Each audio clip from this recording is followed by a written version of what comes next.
بسم اللہ الرحمن الرحیم۔ السلام علیکم محترم ناظرین۔ جب یوم عاشور کے اختتام پر یزیدی بدبختوں نے امام حسین علیہ السلام کے خاندان کی پاک عزت دار خواتین کے خیموں پر دھاوا بولا اور ان خیموں میں سے مال اسباب کو لوٹ لیا، خواتین کے سروں سے چادریں مال غنیمت کے طور پر چھین لیں اور بعد میں خیموں کو آگ لگا دی، تو اس وقت امام حسین علیہ السلام کی ایک زوجہ جن کا نام رباب تھا، وہ بھی خیمہ زن تھی۔ جب ان کے خیمے کو جلایا گیا تو وہ بھی اپنے خیمے سے باہر تشریف لے آئیں۔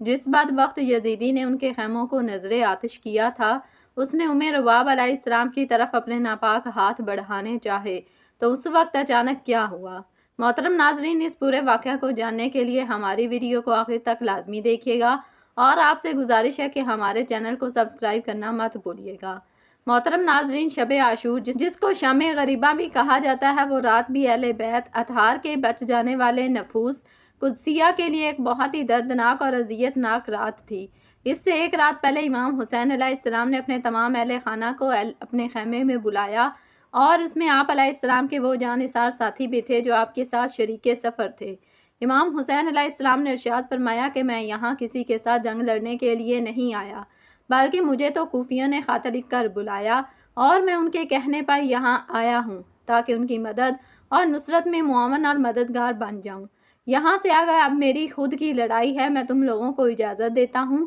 تم میں سے جو چاہے مجھے چھوڑ کر جا سکتا ہے۔ اگر کسی کو یہ ڈر ہے کہ میں روز محشر نانا امام الانبیاء صلی اللہ علیہ وسلم سے اس کی شکایت کروں گا، تو میں اس بات کی بھی ضمانت دیتا ہوں کہ میں اپنی مرضی سے تمہیں رخصت دیتا ہوں اور بروز محشر بھی شفاعت کروں گا، اور اگر تمہیں جھجک ہے تو پھر میں یہ چراغ بجھائے دیتا ہوں تاکہ تم اندھیرے میں بلا جھجک اور بلا روک ٹوک جہاں چاہو جا سکتے ہو۔ امام حسین علیہ السلام نے چراغ گل کر دیا اور کچھ دیر کے بعد امام حسین علیہ السلام نے جب دوبارہ چراغ روشن کیا تو ان میں سے کوئی بھی امام حسین علیہ السلام کا ساتھ چھوڑ کر نہ گیا تھا اور کوئی بھی جانا نہ چاہتا تھا۔ امام حسین علیہ السلام نے ارشاد فرمایا کہ کل حق اور باطل کا فیصلہ ہے۔ کل میرے نانا امام الانبیاء محمد مصطفیٰ صلی اللہ علیہ وسلم کے دین کی سربلندی کی خاطر سر کٹوانے کا وقت ہے۔ اللہ تم سب کا حامی و ناصر ہو۔ محترم ناظرین، یہ شب تمام اہل بیت اطہار نے ساری رات اللہ تعالیٰ کی عبادت میں گزاری۔ امام حسین علیہ السلام اپنی بہن سیدہ زینب بنت علی المرتضیٰ کے پاس تشریف لائے اور ان کے سر پر شفقت سے ہاتھ پھیرا اور اپنے ننھے بچے علی اصغر کو اپنی گود میں لیا اور ان کو پیار کرنے لگے اور فرمانے لگے کہ کل اللہ تعالیٰ کی طرف سے وہ آزمائش ہے جس کی میرے نانا امام الانبیاء صلی اللہ علیہ وسلم نے میری پیدائش کے ساتھ ہی پیش گوئی فرما دی تھی۔ اللہ تعالیٰ سے دعا کرتا ہوں کہ اللہ مجھے اس میں سرخ رو فرمائے۔ روایت میں آتا ہے کہ امام حسین علیہ السلام کے پاس یزید کا ایک نمائندہ جس کا نام عمر بن سعد تھا، اور یہ ایک مشہور عشرہ مبشرہ صحابہ میں شمار ہونے والے صحابی سعد بن ابی وقاص کا بیٹا تھا۔ باپ عشرہ مبشرہ صحابہ میں شمار ہوتا تھا اور بیٹا دیکھیں کہ وہ اہل بیت کے قاتلین میں شمار ہوا۔ وہ یزید کا نمائندہ بن کر امام حسین علیہ السلام کے پاس آیا اور اس نے آ کر امام حسین علیہ السلام سے دریافت کیا،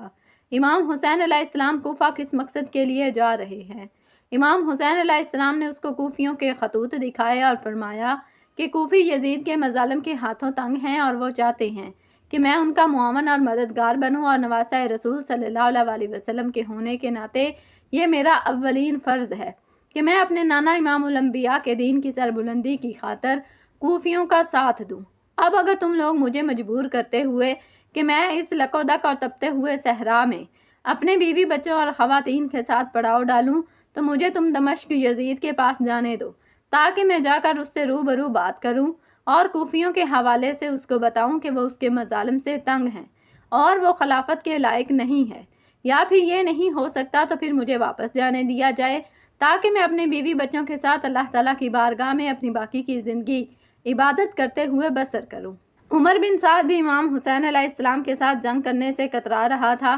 اس نے جب یہ سنا کہ امام حسین جنگل کے لیے نہیں آئے، کیونکہ بظاہر لگ بھی رہا تھا کیونکہ امام حسین صرف 72 نفوس قدسیہ کے ساتھ میدان جنگ میں تشریف لائے تھے، چنانچہ عمر بن سعد نے جا کر ابن زیاد جو کہ یزید کا کوفہ کا گورنر تھا اس کو بتایا، تو ابن زیاد نے سوچا کہ وہ یزید کو امام حسین کی شرائط کے بارے میں آگاہ کرے، لیکن اس کے ساتھ ہی موجود اس کا ایک سپہ سالار شمر ملعون بدبخت کہنے لگا کہ امام حسین کو دمشق یزید کے پاس بھیجنے کے بعد تمہیں کچھ نہ ملے گا، اور یزید امام حسین علیہ السلام کو ہی مکہ اور مدینہ کا گورنر اور عامل حکمران بنا دے گا۔ تمہیں اس میں کیا فائدہ؟ تمہیں فائدہ اس وقت ہوگا جب تم امام حسین علیہ السلام کو یزید کے پاس نہ بھیجو اور امام حسین علیہ السلام کے ساتھ جنگ کر کے انہیں شہید کرو اور ان کا سر قلم کر کے یزید کے پاس بھیجو، پھر یزید تمہیں گورنری دے گا۔ شمر کی باتوں سے ابن زیاد متاثر ہوا اور اس نے عمر بن سعد کو حکم دیا کہ امام حسین کے ساتھ جنگ کر کے ان کو شہید کیا جائے۔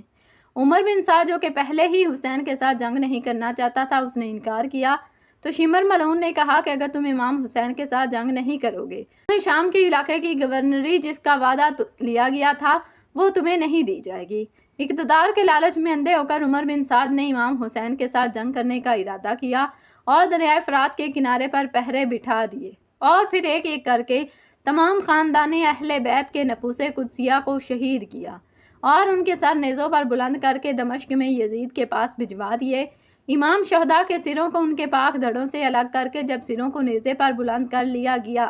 تو شمر بدبخت نے اپنے فوجیوں کو حکم دیا کہ مال غنیمت ضبط کر لیا جائے اور خیموں کو نذر آتش کر دیا جائے۔ محترم ناظرین، امام حسین علیہ السلام کی زوجہ، ان کا نام ام رباب تھا، وہ بھی اس قافلے میں شامل تھیں اور خیموں میں موجود تھیں۔ بدبختوں نے ان کے خیموں کو جلایا تو وہ بھی اس خیمے سے باہر تشریف لائے آئی تھیں۔ شیخ مفید امام حسین کی اولاد کا ذکر کرتے ہوئے سیدہ ام رباب کا ذکر امام کی زوجہ کے نام سے کرتے ہیں۔ ایک قول کے مطابق عمر القیس حضرت علی کے ساتھ بہت عقیدت اور محبت رکھتا تھا، جس کی وجہ سے اپنی ایک بیٹی کا نکاح امیر المومنین اور ایک کا امام حسن اور ایک کا امام حسین کے ساتھ کیا۔ امام حسین کی اولاد میں سے سیدہ سکینہ بنت حسین اور حضرت علی اصغر علیہ السلام، جنہوں نے کربلا کے میدان میں 6 ماہ کی عمر میں ہی شہادت کا جام نوش فرمایا تھا، وہ سیدہ ام رباب کے بطن سے ہی پیدا ہوئے تھے۔ امام حسین علیہ السلام اپنی اس زوجہ سے بے پناہ محبت فرماتے تھے اور ان کے لیے شعر بھی کہا کرتے تھے، اور امام حسین علیہ السلام اکثر فرمایا کرتے تھے کہ میرے لیے وہ گھر سب سے بہتر ہے جس میں سکینہ اور ام رباب موجود ہوں۔ بعض روایات میں امام حسین علیہ السلام کی اپنی زوجہ کے لیے کچھ اشعار بھی موجود ہیں۔ تاریخ میں جو شواہد موجود ہیں ان سے ثابت ہوتا ہے کہ رباب کربلا میں موجود تھی اور اسیروں کے ہمراہ شام بھی گئیں۔ کہا گیا ہے کہ آپ نے علی اصغر کو اپنے بابا کی آغوش میں شہادت کا مشاہدہ فرمایا۔ ابن کثیر دمشقی کے مطابق آپ کربلا میں امام حسین کے ہمراہ تھیں اور جب امام حسین شہید ہو گئے تو بہت بے تاب تھی۔ بعض قول کے مطابق رباب واقع کربلا کے 1 سال بعد تک امام حسین کی قبر کے پاس کربلا میں ہی رہیں اور پھر مدینہ لوٹ گئیں، لیکن شہید قاضی طباطبائی کا قول ہے کہ رباب نے مدینہ میں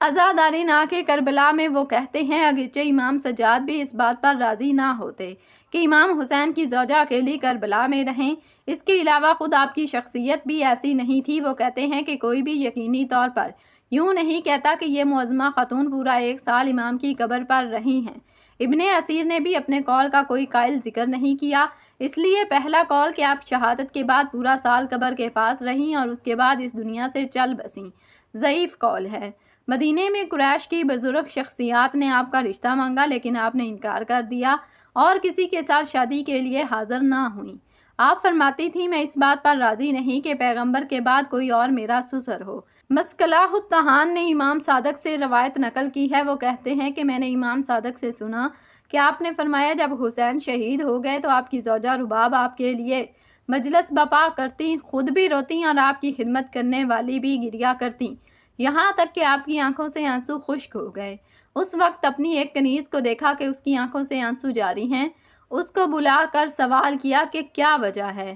کہ ہم سب کے درمیان صرف تمہارے آنسو خشک نہیں ہوئے؟ اس نے کہا کہ میں سویق کا شربت پیتی ہوں۔ آپ نے بھی حکم دیا کہ سویق کا شربت منگوایا جائے اور وہی شربت پیا اور اس کے بعد کہا کہ یہ شربت پی کر حسین پر رونے کی طاقت پیدا کروں گی۔ علامہ ابن کثیر اور علامہ طبری اور اس کے علاوہ ابن عساکر کی بہت سی روایات میں یہ واقعہ ملتا ہے جس کے مطابق شہادت امام علی مقام کے بعد ایک یزیدی ملعون فوجی جس کا نام عنان بن جید تھا، اس نے شراب کے نشے میں بدمست ہو کر امام علی مقام کی زوجہ حضرت سیدہ حضرت رباب علیہ السلام کی جانب جب اپنے ناپاک ہاتھ بڑھائے تو اس وقت شیر خدا کرم اللہ وجہ الکریم کی صاحبزادی اور امام حسین کی ہمشیرہ حضرت سید زینب رضی اللہ تعالیٰ عنہ وہاں موجود تھیں۔ آپ نے اسی بدبخت یزیدی فوجی کی تلوار اس کی نیام سے نکال لی اور آپ نے اس کا ہاتھ قلم کر دیا، اور وہاں پر آپ نے خاندان اہل بیت کے وہ فضائل اور مناقب بیان کیے کہ بدبخت یزیدیوں کے بعد میں ہمت نہ ہو سکی